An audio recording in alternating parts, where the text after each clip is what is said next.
Hello, मी आहे नीलम आणि माझं गजांतलक्ष्मी टेस्ट वर्क्स या नावाने सन सिटी रोड पुणे येथे क्लाउड किचन आहे. तर आज आली होती मला सांजा पोळीची ऑर्डर.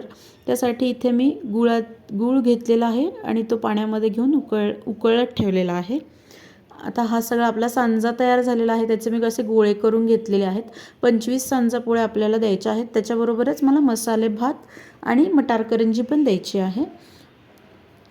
तर इथे तुम्ही बघा, आपली मस्त सांजाची पोळी तयार झालेली आहे आणि मस्त सगळ्या पोळ्या अशा छान टम्म फुगलेल्या आहेत. तर याच प्रकारच्या अशा वेगवेगळ्या स्नॅक्सच्या बड्डे बॉक्ससाठी, स्नॅक्स बॉक्ससाठी, पुरणपोळीच्या थाळीसाठी तुम्हाला जर ह्या प्रकारच्या ऑर्डर करायच्या असतील तर खालील नंबरवरती मला संपर्क करू शकता. अख्ख्या पुण्यामध्ये आपण सेवा देतो आणि पोर्टरद्वारे ती सेवा दिली जाते. तसेच पूर्णतः स्वच्छता आणि हायजीन मेंटेन करून आपण हे सगळे पदार्थ बनवतो.